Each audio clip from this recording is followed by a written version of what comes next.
What is going on, guys? I'm outside, surprisingly, on the fire blade.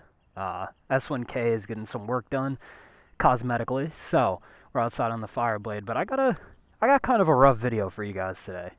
If you couldn't tell by the title, this is about losses in the motorcycle community, and you know, I have many that touch very deep to my heart, but I have two that happened this year that I knew personally, and both were featured on the channel, and both I considered myself close with, and obviously one of them hits a little bit harder because I did a trip with him.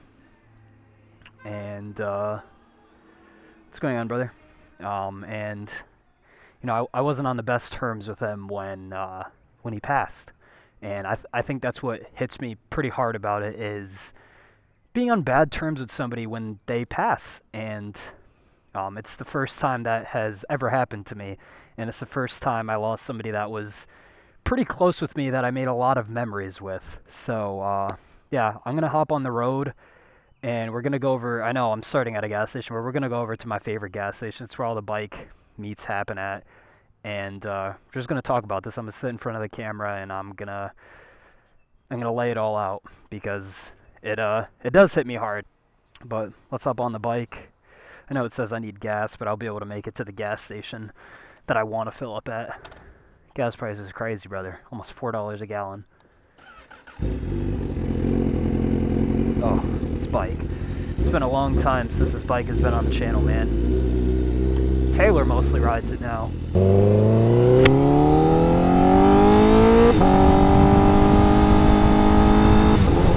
But yeah, for those of y'all that don't know,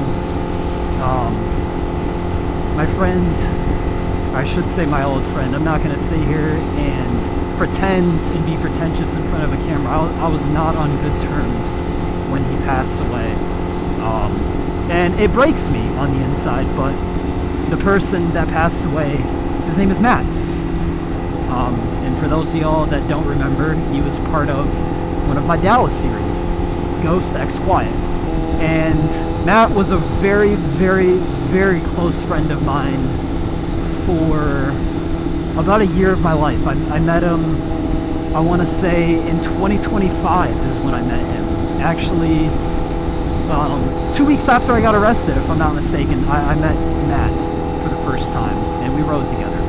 We grew close. He was a very, very, very good friend of mine. I am eternally in debt for the things that he has done for me, not to me, for me. He helped me in times when I didn't think I was capable enough of doing something.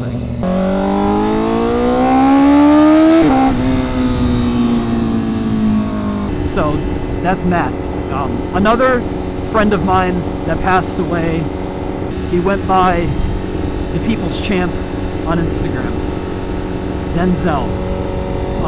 I wasn't super close with him, but I was very cordial with him, and anytime we met up, it was always, hey bro, how you been, stuff like that. We didn't talk very often, but he was good people to be around, and his death affected an entire community. Both of these deaths affected me because they happened both this year, and two, they happened within, I want to say, 4 weeks of each other, give or take. Ooh, that was way steeper than I anticipated. But Denzel's death happened during Texas 2K, and actually 7 deaths happened during Texas 2K this year. 7 deaths on motorcycles happened during Texas 2K this year. That is an insane number.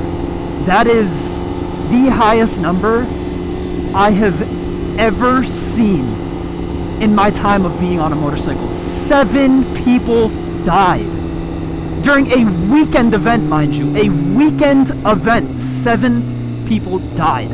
I can't emphasize that enough. And that 7 people wasn't even the amount of crash. There was over 15 motorcycle crashes during Texas 2K weekend. Most people showed up on Thursday night and left Sunday morning, if not Monday morning. 7 deaths and 15 crashes. When we get to the gas station, we're going to open up more about just the craziness of all these motorcycle deaths and how this stuff is kind of normalized. It is insane how normalized dying in the community has gotten. It feels like there's a crash every single week. I have heard of, you not, since the start of this year, I've heard of 10 deaths. That's just me personally. There's a ton more people that have probably died that I don't even know about, right? But 10 people that I knew or I heard of have died this year. Now, the motorcycle community is not this huge community filled with millions and millions and millions and millions of people. No. This community is so small. We make up a fraction of the world population. There is not many motorcyclists in the world, but let's get to the gas station and let's talk about this. Because it's been weighing heavy on my chest, and there was another death very close to where I used to live that really rocked the community there.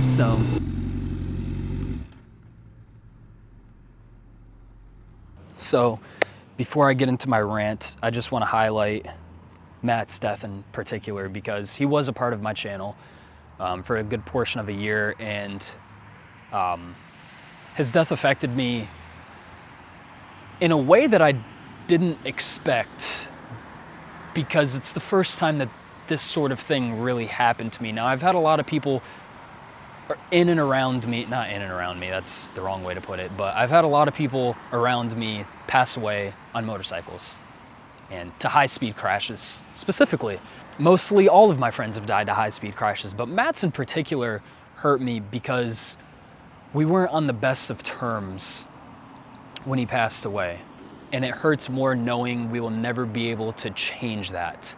I will never be able to change that, because he unfortunately passed away. And it kind of sucks to deal with, because no matter who you talk to about it, no matter what you think could have been different, none of that will change the fact that that person is gone forever, and you cannot change that. Matt showed up when I struggled the most. We got into so many deep conversations. He helped me through so much mentally. I helped him through a lot mentally as well. Matt was the type of person to always help, even if he meant like sacrificing himself, not like that, but sacrificing his own needs for somebody else's. And I'll forever be in debt and grateful to Matt. I always say this: not being on the best of terms with somebody or not being friends with somebody at all does not take away from the fact or the memories that you had together. It does not take away from the year of solid memories that I had with them, and for that and those memories I'm forever grateful and I'll forever cherish. But that leads me into my next point, is just people dying in the motorcycle community in general. It is something that is so normalized, which is insane. Like I was saying before, during Texas 2K, there was 15 crashes and 7 deaths, one of them being a decapitation. From my own personal experience, I've had 2 friends die from a motorcycle accident, and it was a decapitation. One of them's name was Taylor, not my Taylor, Taylor, and the other one's name was Jason. And both of those crashes were high speed crashes. The people on the internet will believe that I got out of the high speeds because I got arrested. And people could believe whatever they want. You could believe that I got out of the high speeds when I got arrested, but the truth to me getting out of high speeds was watching so many people die around me. I'll never forget in Miami in 2025, I rolled past an accident on the highway that happened right after a gigantic meet. I rolled past it, and I was watching a friend of mine give life-saving CPR to a girl that was dying on the floor. And she unfortunately did not make it. She passed away at the hospital. And that kind of changed my perspective on a lot, because that's the first time I saw a brutal accident where the motorcycle was hundreds of feet from where she ended up, hundreds of feet on the other side of the road. Her body was right here across 5 lanes of traffic, 1,000 feet up. Maybe I'm being exaggerative, but you get the point. Her bike was there.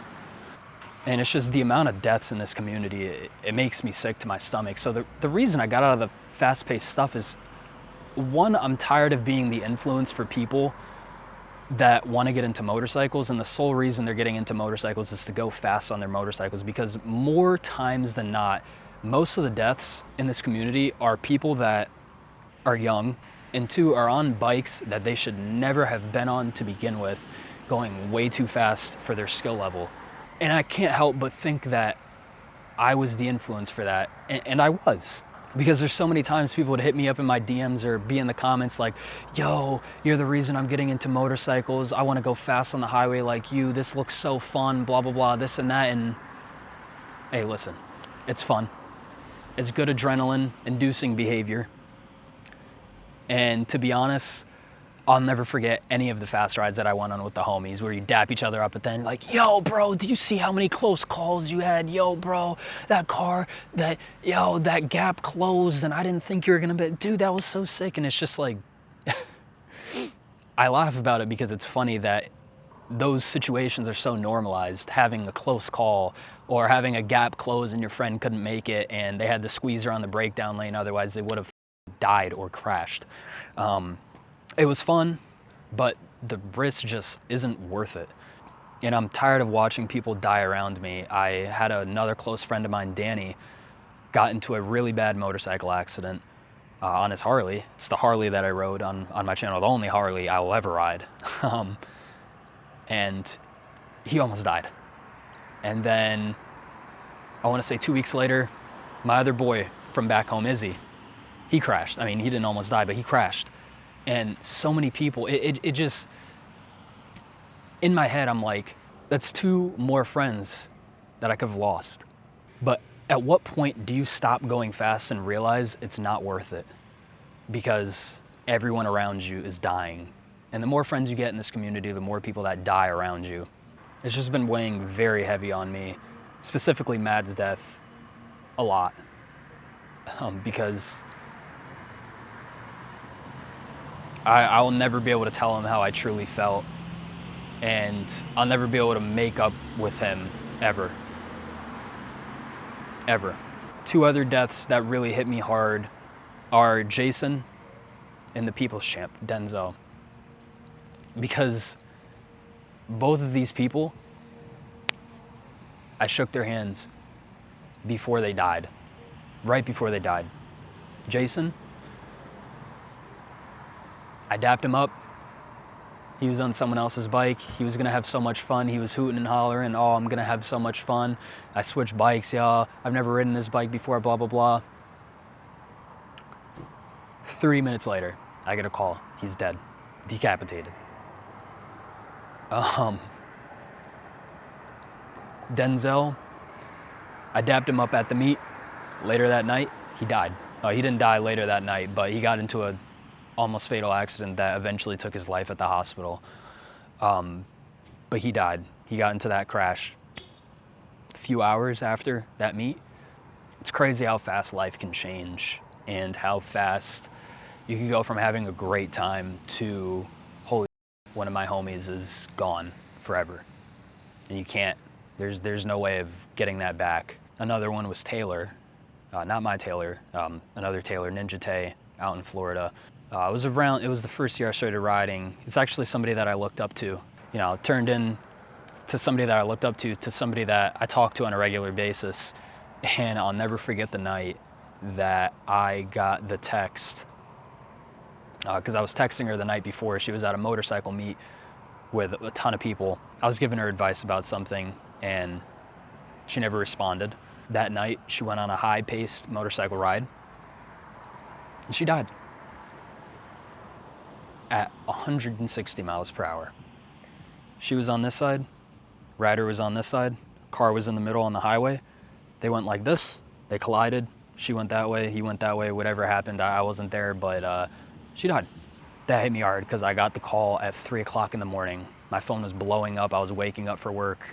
That was my first death that I ever experienced in the motorcycle community. That was my first one ever. And that hit me really hard. I flew out to Florida the same day actually, and I attended her memorial ride, and huge memorial ride. And that's to say, you know, when you're thinking about getting a bike, obviously I want you guys to have fun on these bikes. I want you guys to have the most fun that you can on these bikes, but think about the risks before you go out and start doing some crazy things, being reckless, cutting up in traffic, whatever it is you might want to do, whatever it is you've seen on Instagram and you want to do yourself, whether that's wheeling, whether that's going fast in traffic, whether that is whatever it may be. Think before you go out and buy a motorcycle for the wrong reasons, because I see a lot of people, they buy motorcycles for the wrong reasons. They buy motorcycles to have fun, but it's not the type of fun you should be having on bikes. It's just been weighing heavy because obviously I got out of the go fast stuff, thankfully alive. And I try and share this story with as many people as you can. Go to the track.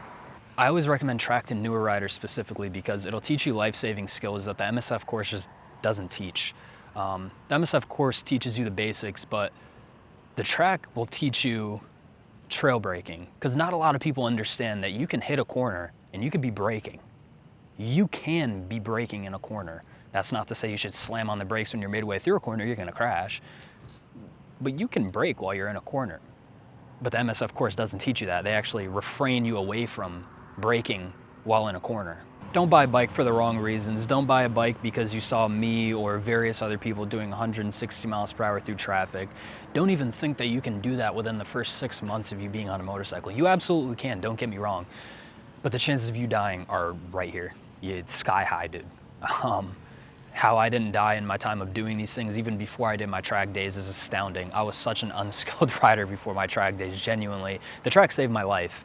It made me more ballsy on the street, but it saved my life because there was things I was doing while cutting up that I shouldn't have been doing and very much should have killed me, but the electronics on these $20,000 motorcycles saved me, and I didn't even know they were saving me while doing these things. I guess this is me just showing you that deaths are real and that they shouldn't be normalized in this community the way that they're normalized. It's like somebody dies every single day and we just breeze past them. Sure, it affects the people close to them, but you read it on social media, this biker died, you write a rest in peace, and then the next day you don't even remember who died because somebody else died. And more people just keep dying. Having 15 crashes and 7 deaths should not be a normal thing for a weekend trip with the boys. That shouldn't be normal. That, like, it makes me sick to my stomach thinking 7 people died. That's not even like 1 a day, that is like 2 people a day died. That's kind of my rant. I just wanted to say these things in front of the camera because why not? Why not? So many cops are out today, holy moly. I've seen like 15 cops pass by. The South don't play when it comes to cops, my lord. And I don't got a plate or my registration on me. Wish me luck on the ride home.